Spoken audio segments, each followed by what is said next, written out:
दुनिया की एक ऐसी नाजायज़ रियासत है जिसने पूरी दुनिया को गलत कामों में लगाया लेकिन खुद को तब इबादत में मसरूफ़ रखा। आज पूरी दुनिया में जो सूद जैसी लानत मौजूद है वो भी इसी रियासत के यहूदियों ने लोगों पर लगाई, लेकिन आज खुद पर सूद को हराम करार दिया। आबादी और रकबे के लिहाज से आज ये पाकिस्तान के कराची शहर जितना ही बड़ा है, लेकिन फिर भी आज ये दुनिया के नक्शे में मौजूद है। जबकि 1948 से पहले इस नाम की ना तो कोई रियासत थी और ना ही कोई शहर मौजूद था। जी हाँ दोस्तों, आज हम बात कर रहे हैं इसराइल की, जिसने दुनिया के तमाम मुसलमानों को फाहिशी पर लगाया लेकिन खुद की औरतों को इबादत में मसरूफ़ रखा।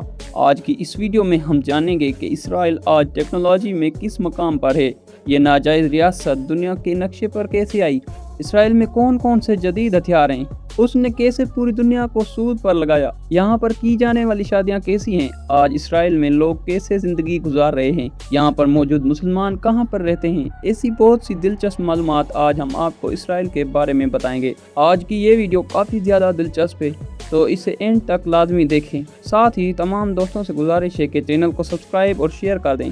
तो चलिए शुरू करते हैं आज के इस सफ़र को। इसराइल एक ऐसी रियासत जो दुनिया के नक्शे पर 1948 में आई। ये रियासत आबादी के लिहाज से दुनिया की छोटी रियासत है। इसकी कुल आबादी 2022 के मुताबिक 96,56,000 है।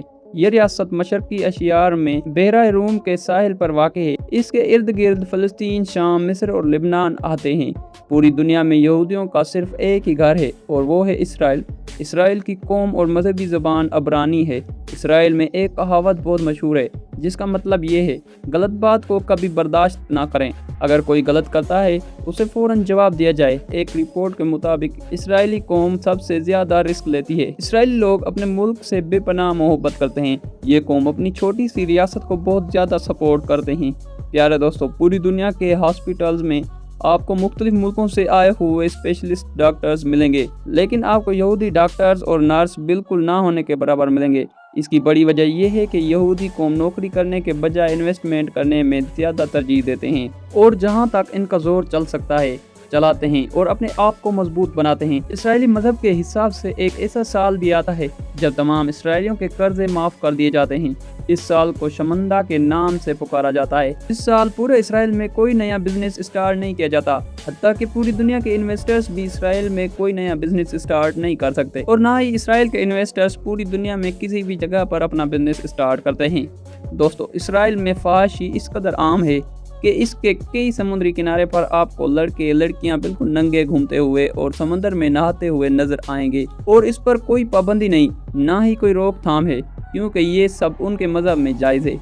ये दुनिया की इंतहाई गंदी कौम कहलाती है। आपने ये तो सुना होगा कि हामला औरतें जो भी काम अपने प्रेगनेंसी के दौरान करती हैं उन कामों का असर बच्चे पर ज़रूर पड़ता है। बिल्कुल इसी तरह इसराइली हामला ख़वातीन हर वक्त रियाजी और फिज़िक्स की किताबें पढ़ती रहती हैं और उनके सवालों को हल करती रहती हैं। उनका मानना ये है कि ऐसा करने से बच्चे इंतहाई ज़हीन और चालाक पैदा होंगे। प्रेगनेंसी के दौरान ये लोग अच्छे से अच्छी खुराक का इस्तेमाल करते हैं।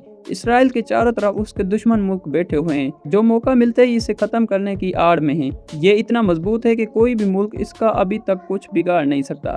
यहूदी कौम भी दूसरी कौमों की तरह शादी को बहुत अहमियत और एहतराम से करती है। इनका कहना है कि जैसे ही लड़की बालिग होती है उसकी शादी करनी चाहिए। अगर बालिग होने के बाद लड़की गुनाह करती है तो इसकी जिम्मेदार उसके वालिदैन होंगे। ये लोग भी पहले मंगनी और फिर बाकी की रस्मात को मुकम्मल करते हैं। यहूदी कौम भी एक से ज़्यादा शादियां कर सकती हैं। इसराइल में अगर वीकली नेशनल हॉलीडे की बात की जाए तो पूरे इसराइल में हफ्ते के दिन छुट्टी होती है। उस दिन ये लोग आपस में मिल बैठ कर टाइम गुजारते हैं। इसराइल के लोग हाई स्कूल के बाद मिलिट्री ज्वाइन करते हैं और जिसकी मुद्दत 3 से 5 साल तक होती है और उन्हें फौजी ट्रेनिंग दी जाती है और ये यहाँ के हर शख्स के लिए लाजमी है। इसराइल में एक ऐसा त्यौहार भी मनाया जाता है जिसे हनुक्का कहा जाता है।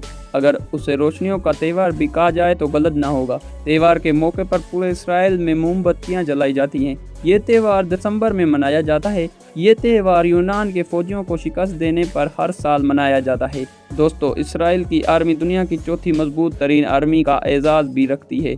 इसराइल ने अपने दिफा में ऐसे सिस्टम्स लगाए हैं, अगर कोई मुल्क उस पर मिसाइल दागता है तो ये टेक्नोलॉजी उसे खला में ही तबाह कर देती है। दोस्तों, आपने दुनिया के मशहूर साइंसदान आइंस्टाइन का नाम तो सुना ही होगा। आइंस्टाइन भी दरअसल एक यहूदी था। इसराइल के पास दुनिया में मौजूद मजबूत तरीन मुल्कों की तरह एक बड़ी फौज, एटमी हथियार और खलाई स्पेस भी मौजूद हैं। इसराइल पूरी दुनिया में सबसे ज़्यादा नई टेक्नोलॉजी को सर्च करने और डेवलपमेंट करने में नंबर 1 पर आता है। दुनिया की बड़ी बड़ी कंपनियों की रिसर्च सेंटर्स भी इसराइल में ही मौजूद हैं। दोस्तों, ये कोई इसराइल की मैं तारीफ नहीं कर रहा हूँ, बल्कि ये सब कुछ वहाँ पर मौजूद है। यहूदी कौम कभी भी एक बिजनेस में इन्वेस्ट नहीं करते, बल्कि ये लोग मुख्तलिफ बिजनेसेस में इन्वेस्ट करते हैं। उनका मानना है कि अगर एक बिजनेस बंद हो जाए तो बाकी बिजनेस से आमदनी आती रहे। मौजूद दोस्तों, आपको बताता चलूं कि दुनिया के सबसे बड़े सिस्टम्स हैकर इसराइल के लोग हैं। 2023 की रिपोर्ट के मुताबिक इसराइल भारत को सबसे ज्यादा मुआशी सपोर्ट करने वाला था। यहूदी कौम अपने कुल माल का 10वां हिस्सा निकाल कर गरीब यहूदी लोगों को छोटे या बड़े पैमाने पर बिजनेस स्टार्ट करने के लिए देते हैं। तो प्यारे दोस्तों, ये थी हमारी आज की दिलचस्प वीडियो। अगर वीडियो अच्छी लगी हो तो वीडियो को लाइक और चैनल को सब्सक्राइब कर दें। मिलते हैं इंशाल्लाह एक नई वीडियो में। अपना ख्याल रखिए। अल्लाह हाफिज़।